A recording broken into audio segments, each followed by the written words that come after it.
Hi folks! The following video is going to cover different classes of aromatic substitution reactions.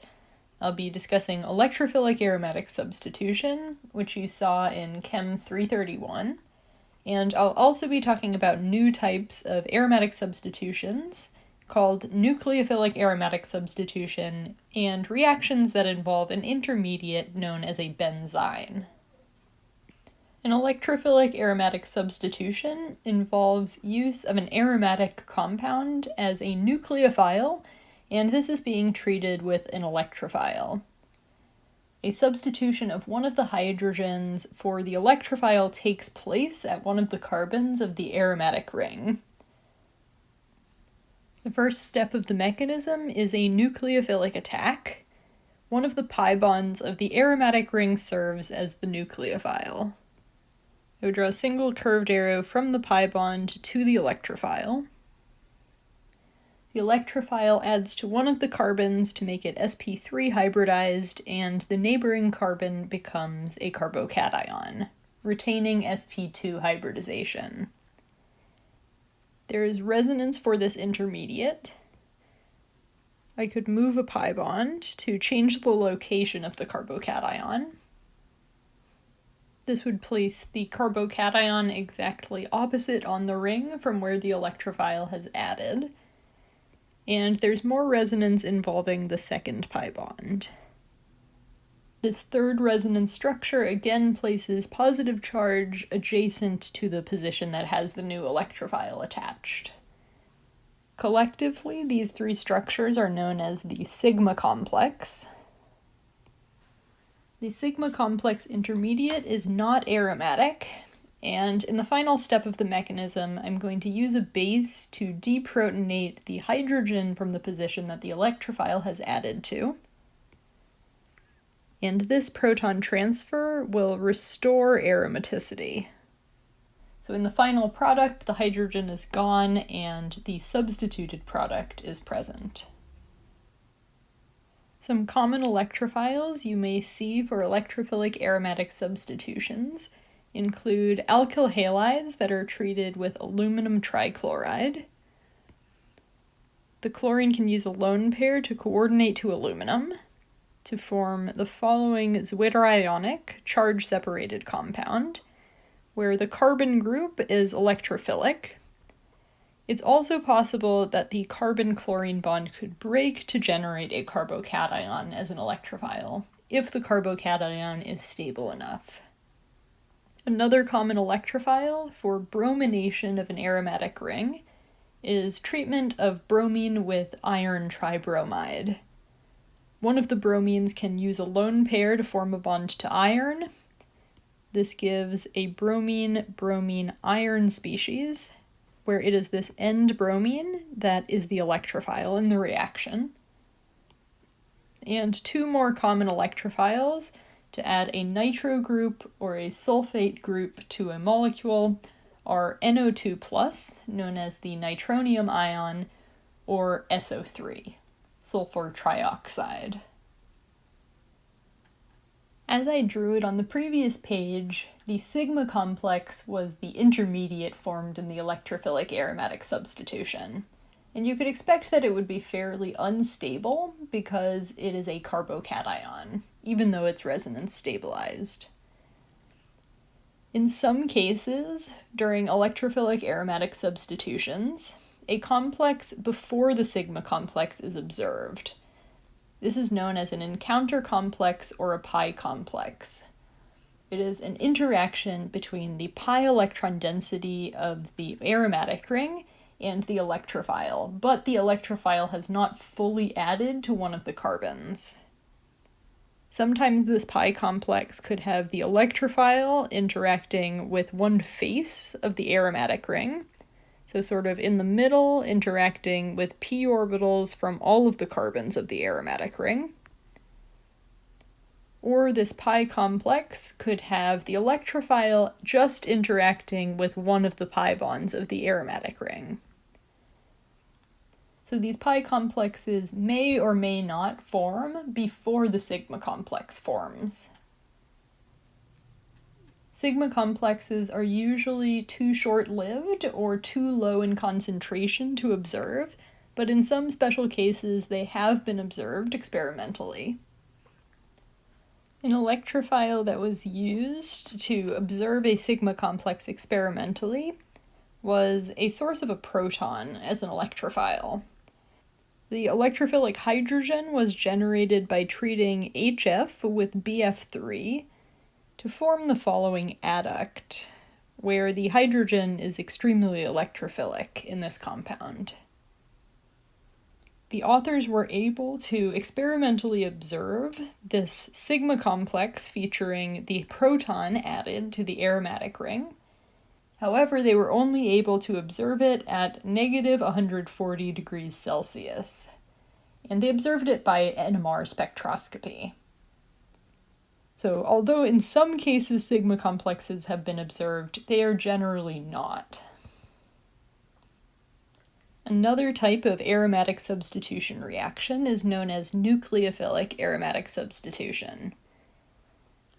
This involves the aromatic ring being attacked by a nucleophile, rather than acting as the nucleophile itself. An example of this reaction is treating the following bromobenzene molecule with a nitro substituent. In this case, the nucleophile is sodium hydroxide, and the hydroxide is substituting for the bromine on the aromatic ring at the same carbon that the bromine was formerly attached to.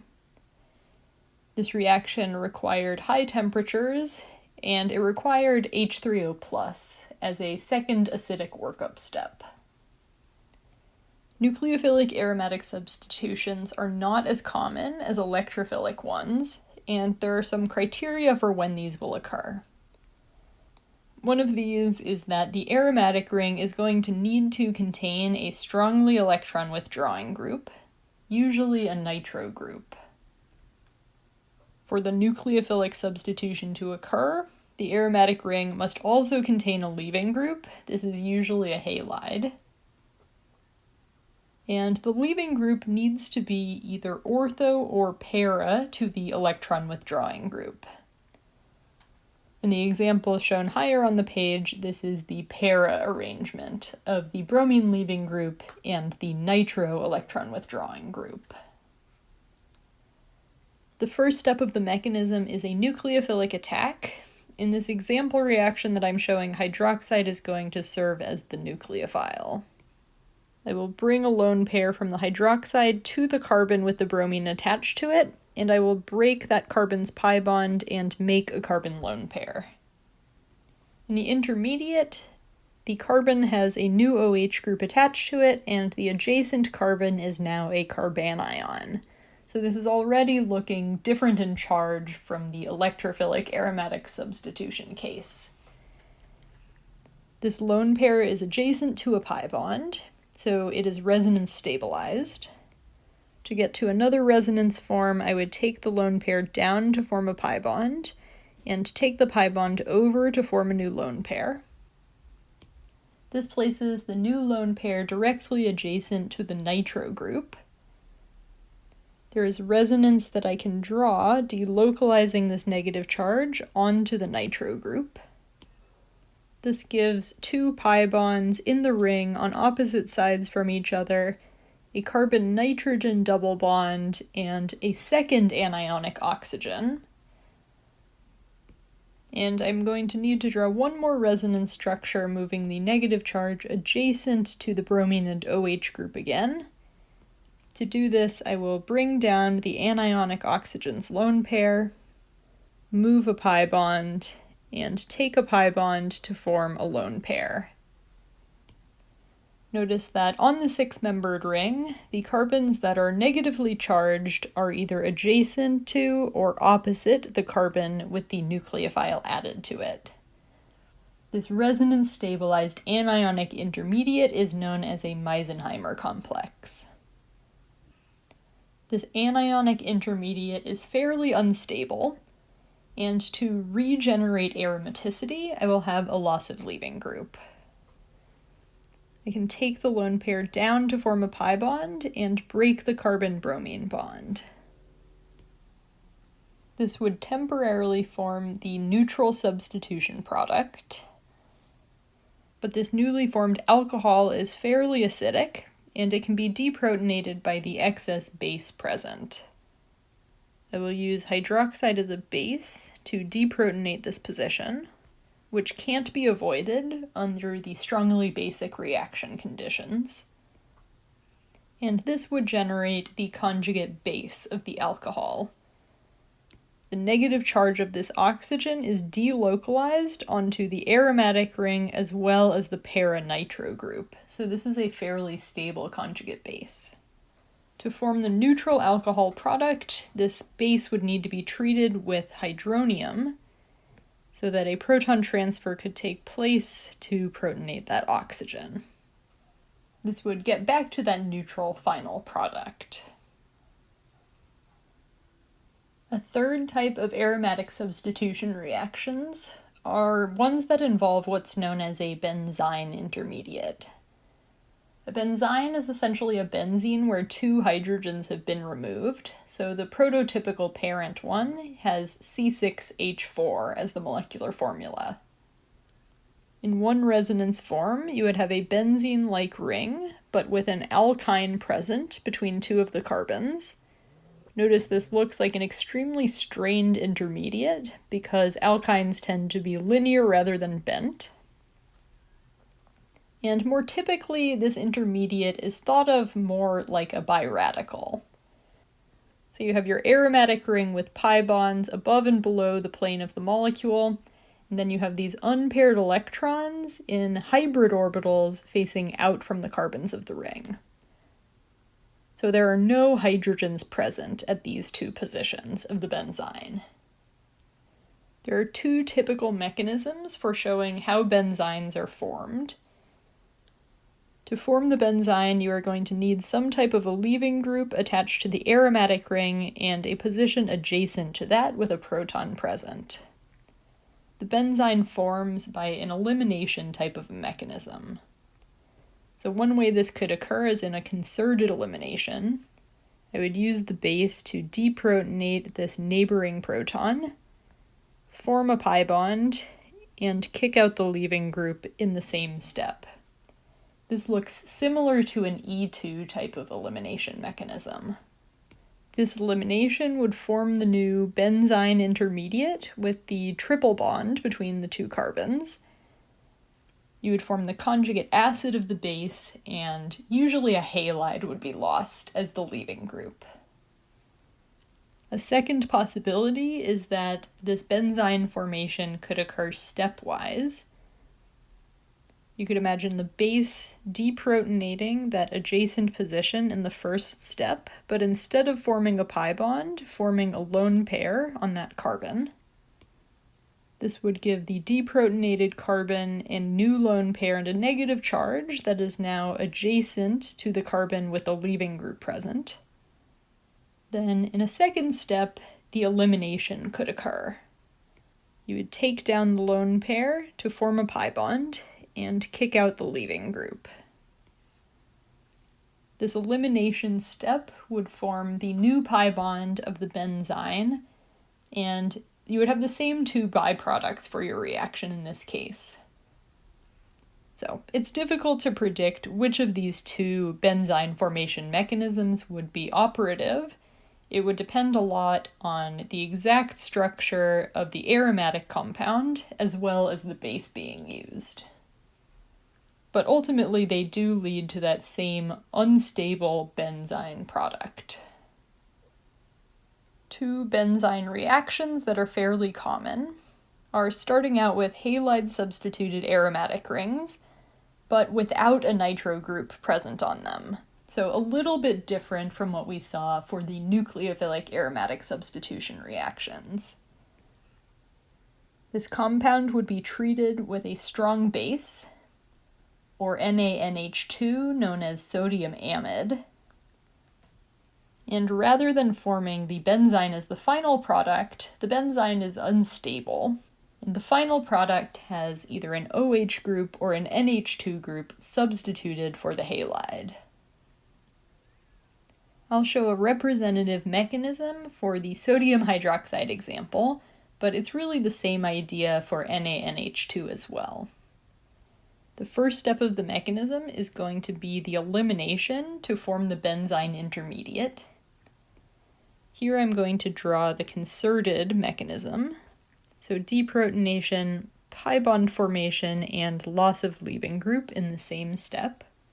This generates the unstable benzyne intermediate.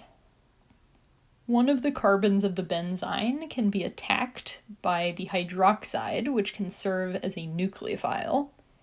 I would bring in the nucleophilic oxygen to one of the carbons of the benzyne, break the pi bond, and form a new lone pair on the neighboring carbon. This step forms the new carbon-oxygen bond, and a neighboring carbon has a new lone pair for an anionic intermediate. And to get to a neutral product, I would bring in water to serve as an acid. Imagine I'm still in stage 1 before adding H3O+. I would show a proton transfer step, which would temporarily generate the alcohol substituted product. I won't show it here, but imagine you've generated this fairly acidic alcohol still in the presence of NaOH. It would get deprotonated and exist in that conjugate base form until H3O+ was added. The same theme of the mechanism, involving elimination to form a benzyne, a nucleophilic attack, followed by a protonation of an adjacent carbon anion, would be observed in the NaNH2 case as well. Alright, so in this video I talked about 3 types of aromatic substitution reactions. All of them involve an unstable intermediate. In electrophilic aromatic substitution, this is a cationic sigma complex. In nucleophilic aromatic substitution, this is an anionic Meisenheimer complex. And in the third case of reactions, this is a benzyne, a very strained alkyne. In class, we'll talk more about some experimental results and mechanistic analysis for these reactions. That's it for this video. I will see you in class.